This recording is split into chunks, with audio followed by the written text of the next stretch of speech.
Hey, welcome to this deep dive. You know how sometimes you watch something and you're just dying to know what everyone else thought? Oh, definitely. That happens all the time. Well, today we're doing exactly that with the Long Night episode of Game of Thrones. We found this really interesting breakdown. Yeah, from that YouTube channel, Super Analysis. Exactly. And their video title, get this, is Desmontando la Larga Noche, el mejor episodio de Goro, el PER. Which, I mean, kind of lays it all out, doesn't it? Best or worst? Pretty much tells you where we're headed. Was it like a stroke of genius or just a total facepalm? That's the big question. Mm-hmm.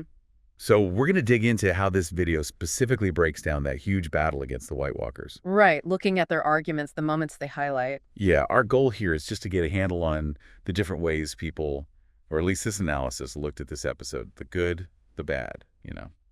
Yeah, and it's funny, the Super Analysis video jumps right into the setup. The battle around Winterfell, or Iberlania as they call it. Iberlania?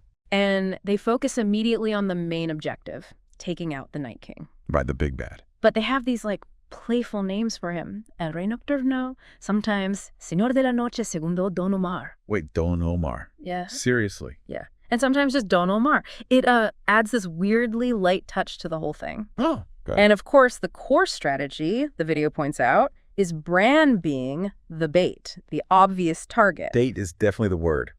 So the video agrees that was the plan. Yeah. But then it shifts focus pretty quick, doesn't it? Who did they think was key right at the start? Yeah, exactly. They put Melisandre front and center initially. Ah, okay. The Red Woman. The video mentions she finally got, like, clear instructions from the Lord of Light. Right, out time. And then we see her meet the Dothraki. The video calls them Los Dothraki, which may be just a funny name. Los Dothraki, okay. But the analysis really stresses, even with Melisandre lighting up their swords, how incredibly fast the Dothraki just get wiped out by that first White Walker charge. Oh, totally. That scene was brutal. Just snuffed out. The video basically says, no ne hachi ni kohia, like it didn't even tickle the army of the dead. Huh. Didn't tickle them. You can just picture it. So this massive embestida, this onslaught, just steamrolls them. Yeah, and a huge chunk of the Unsullied, too. Los Inmaculados and, well, everything in their path. It was a really rough start for the defenders. It definitely sets a grim tone. And that forces Daenerys, or Daenerys, another one of their nicknames. Daenerys. Okay, they're having fun with this. It forces her to bring in the dragons for defense, right? Makes sense. Air support. But the video makes this crucial point about the Night King's response. He brings out his dragon, the undead one. Viserion, yeah. And uses it to basically extinguish the flames Drogon and Rhaegal put on the ground.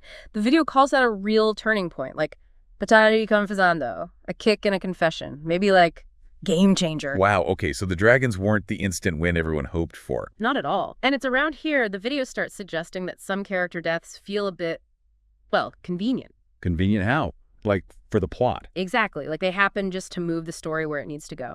They also highlight the White Walkers sacrificing themselves to put out the trench fire. Oh, right. Walking into the flames. And they see that as the moment the battle really shifts from the open field to the walls of Winterfell. Inverlani, they call it. Inverlani. Got it. And the video just hammers home the sheer number of the dead.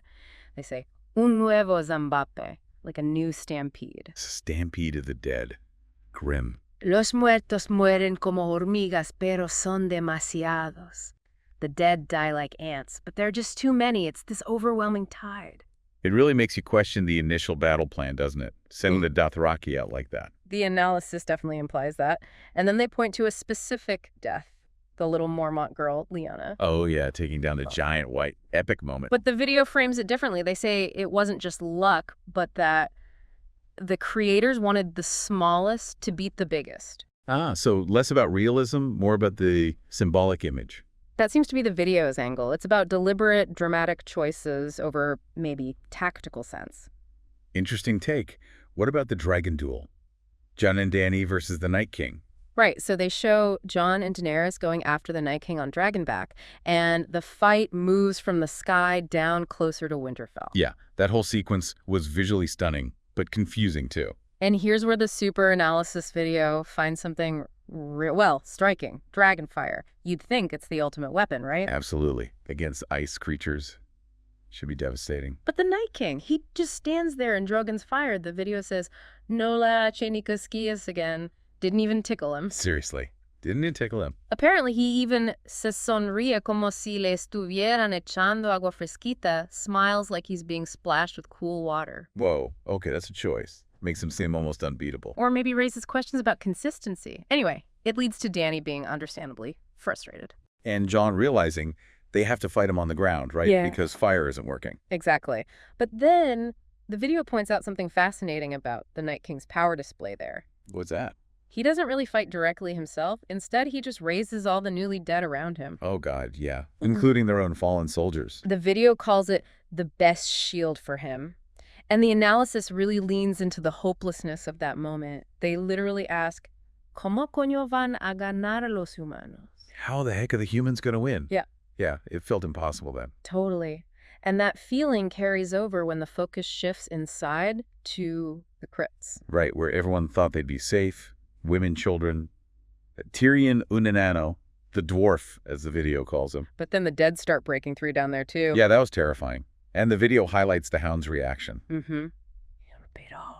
His old fear of fire comes back, but also just terror. And it makes him flee momentarily. And Arya gets scared too, right? Yeah. Which isn't something we see often. Exactly. And her fear leads her to run right into the Hound and, crucially, Beric Dondarrion. El hombre del parche. The man with the patch. And Beric ends up sacrificing himself to save Arya from the Whites in those corridors. Fulfilling his purpose, as Melisandre later points out. The video definitely emphasizes that. Beric's death served that specific purpose, and it sets up Melisandre's second big intervention. With Arya. The blue eyes conversation. Yeah, our mil favorita, as the video calls Melisandre, my 1,000 favorites. They clearly see her reminding Arya of her destiny. What do we say to the god of death as the absolute key? The moment that turns everything. That's how they frame it. It sets Arya on her path, although the video does point out, kind of critically, that we don't actually see how Arya gets from that hallway conversation to suddenly being near the Godswood. That's true. It's a big leap, geographically and logistically, in the middle of that chaos. It's a point of contention in their analysis. So, cut to the Godswood. Bran is there, surrounded. The bait worked. Theon's final stand protecting him. Right. And Jon, Daenerys, Drogon, they're all pinned down, surrounded, too.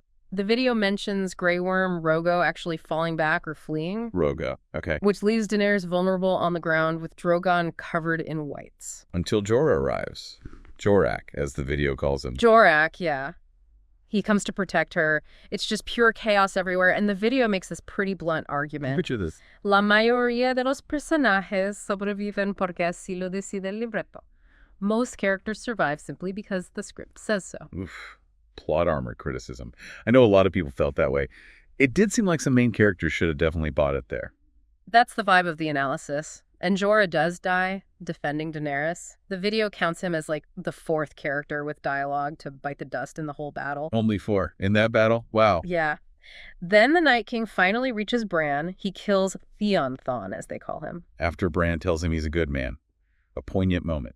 A very poignant moment. And then the Night King walks right up to Bran. It looks like it's over.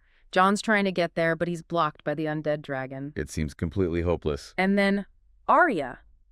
The video describes her appearing una exhalación de la absoluta nada. Like out of absolutely nowhere. Exactly. She does the dagger drop move, stabs the Night King. And poof. End of the army of the dead. Instantly. All the White Walkers, all the Whites, just shatter or collapse. Job done. And Melisandre. She walks out into the dawn, takes off her necklace, and just fades away. Her purpose fulfilled, too. And that, according to super analysis, is the end of the great battle. Wow, okay. So putting it all together, the video's take is pretty critical, isn't it? Yeah, I'd say so. Their analysis presents an episode full of moments that, in their view, maybe don't quite add up strategically. Character actions feeling forced by the plot. Right, and a climax that felt, well, maybe rushed or unsatisfying to them, especially with Arya's sudden appearance. So, after hearing this breakdown, this perspective from super analysis, what do you think? Does it change how you see The Long Night? Does it make you lean more towards best episode or worst episode? Or somewhere in between? Yeah, think about those specific moments. The video highlighted the Dothraki charge, the dragonfire immunity, Lyanna Mormont, Beric's purpose, Jorah's death, Arya's leap. It's definitely a lot to consider. And remember, this deep dive into the super analysis video is just one perspective. There are tons of other takes out there on this episode. It's probably one of the most analyzed episodes of TV ever. For sure. Which actually leads to maybe a final thought to leave you with. Oh, yeah. When you're watching a huge climactic battle like this in a big fantasy story, what are you really looking for? Is it perfect military strategy? Or is it those big, emotional, maybe even surprising character moments, even if they bend the rules of logic a bit? How do you balance that? The need for things to make sense versus the need for impact. That's a really good question. Definitely something to chew on after all that ice and fire.